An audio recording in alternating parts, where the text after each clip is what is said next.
right, welcome. Today we will be discussing the full Serenity prayer. In that, just for me, I can't speak on anyone else. For me, I only knew the shorter version, so I was just like, wow, once I saw the full thing. The short version that I was aware of was, God grant me the serenity to accept the things I cannot change, courage to change the things I can, and wisdom to know the difference. Now, the extended version goes on to say, living one day at a time, enjoying one moment at a time, accepting hardships as the pathway to peace, taking as he did the sinful world as it is, not as I would have it, trusting that he will make all things right if I surrender to his will, that I may be reasonably happy in this life and supremely happy with him forever in the next. Amen. Wow. For me, I just feel like that's that's the meat of it. I think that supports, like, I'm not going to preach or anything like that just for me. I'm just saying I'm like truly, I'm in awe of it. And if we break it down just step by step, it says living one day at a time. So don't, like, again, I'm one of those individuals. I think that the group or the percentile that I'm a part of, I think that one of our biggest mistakes in life, if you will, is trying to make up for time that we believe we missed in life. That's a big thing. Just live for today. You can have plans, you can have goals, you can have ambitions, dreams, all that other stuff, but don't get caught up with chasing it. And again, I'm speaking from experience. I feel like when I first came home from prison after doing 16 years and 7 months, it was playing catch up. And it put me further behind in the process, I believe, of me. So, enjoying one moment at a time. That was another thing that I didn't do. I got so caught up in trying to make up for what I feel like I missed, not just so much in partying, but yeah, it was that too, but also in like business. I felt like, hey, I should have been a businessman. I should have been this. I should have been that. I should have been a CEO. And I was chasing that.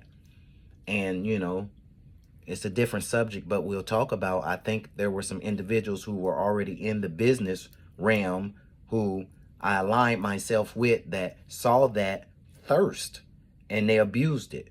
But again, that was beneficial to me in learning. So, accepting hardships as a pathway to peace. I think prior to now, I think I thought that, okay, once I get things on this track, that track, then, life is, sugar gumdrops and lollipops.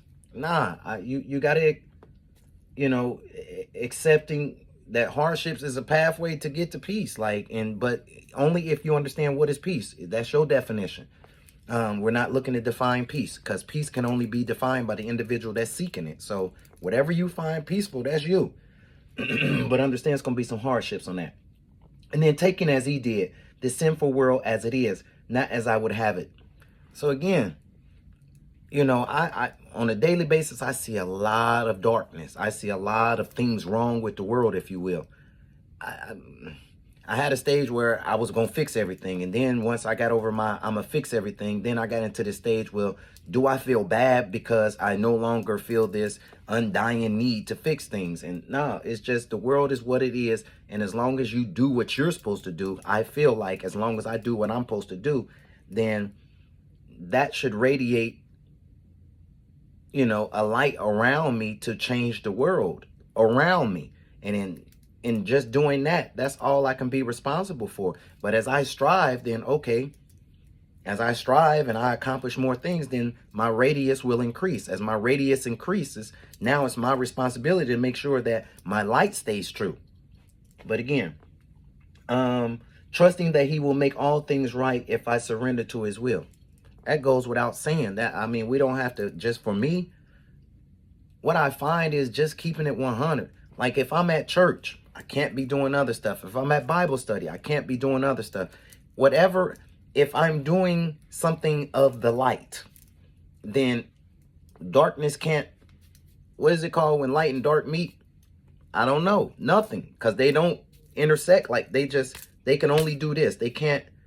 So some may say, well, yeah, you can dim it. Right. There's my point. So if you allow darkness to get into you like that, then you'll be dimmed. And it's that really is the process of darkening taking over you. So no, it's once it's in, it's in. We don't do that. That I may be reasonably happy in this life and supremely happy with him forever in the next. So in other words, I'm not looking for this to be my heaven. I can't get caught up in the acquisition and the narrow-minded pursuit of things in this life that I neglect my spirit, I neglect my soul, I neglect my spouse, I neglect my offspring, I neglect those that pour love into me. No. So with that, I really say that if for me, once I got a hold of this, that's when like recovery started. Like, you know what I mean? The other one is cool, it's fine. But again, you know, can you feed a 2-week-old baby steak? Nah. So if you pass the 2-week stage, excuse me, I recommend this. That's it.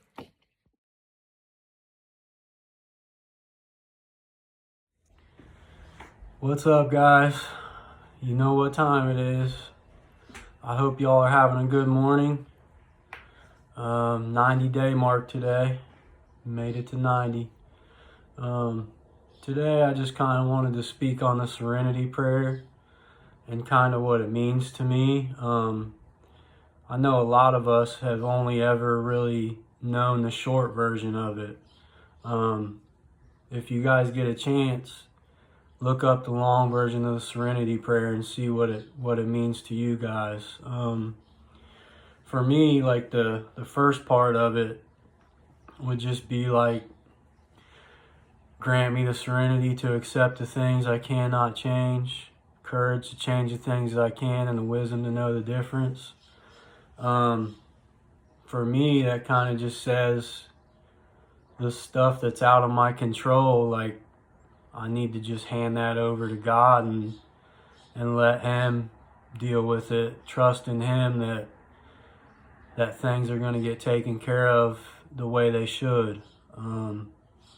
The second part of it just kind of means to me that if I can get out of my way and live by thy will instead of my will, then everything's going to work itself out. It usually does. I haven't really been big on prayer throughout my life, so this is all kind of new to me.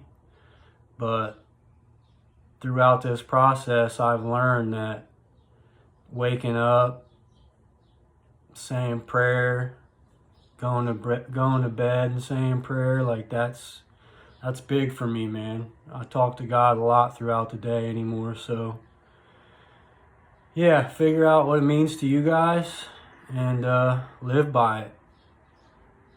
I hope y'all have a great day. I'm out.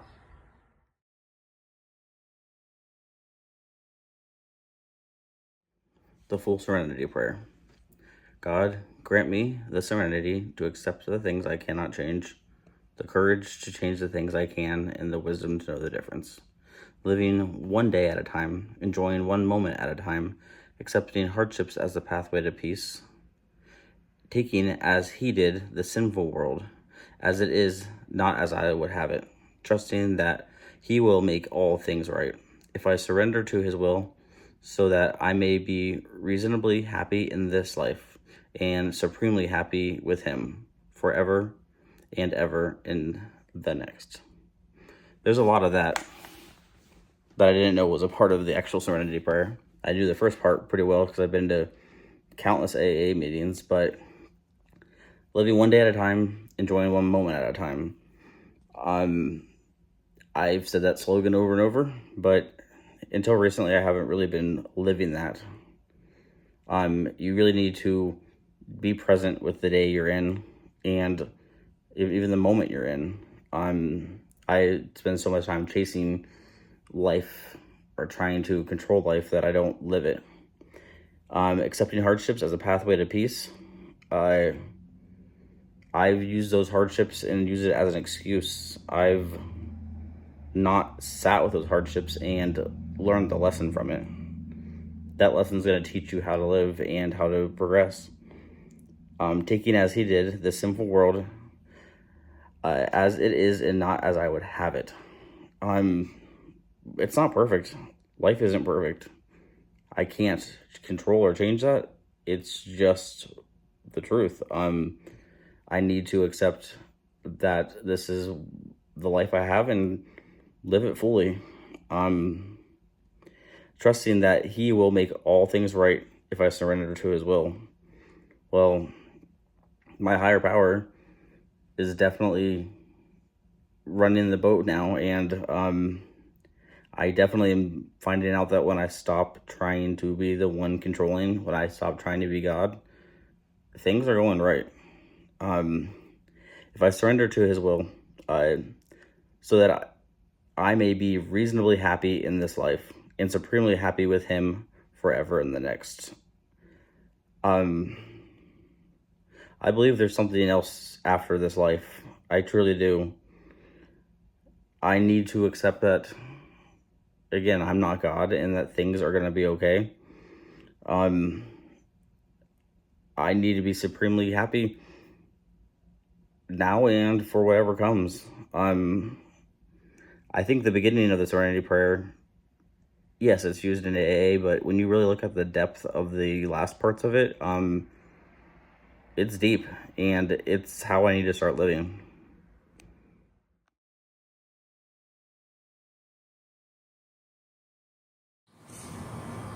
Hi, my name is Joseph with the Phoenix Project, alcoholic.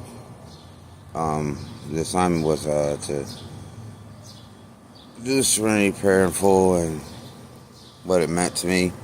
And the first thing that I thought about that came to my mind was Philippians 4:10-14. It reads, it says, I rejoice in the Lord greatly that once again you renew your care for me.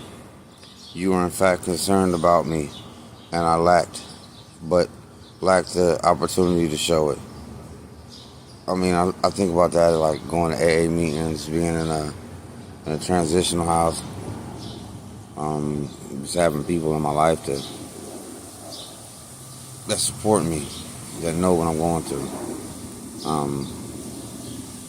And it goes on to say, I don't say this out of need, for I have learned to be content in whatever circumstances I am.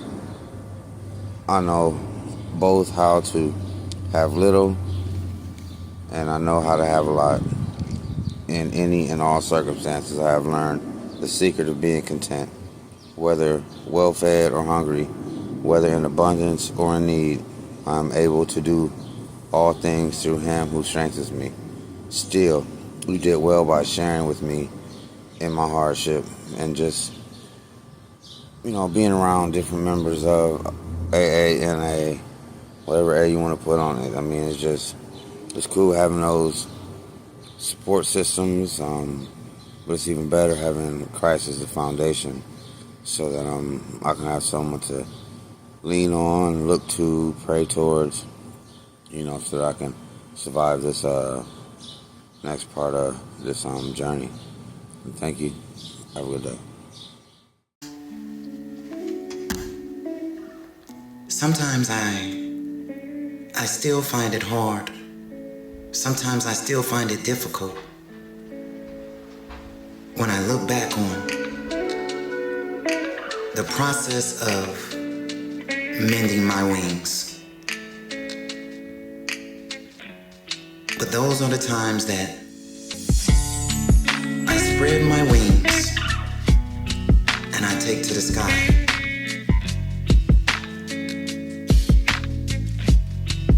Those are the times that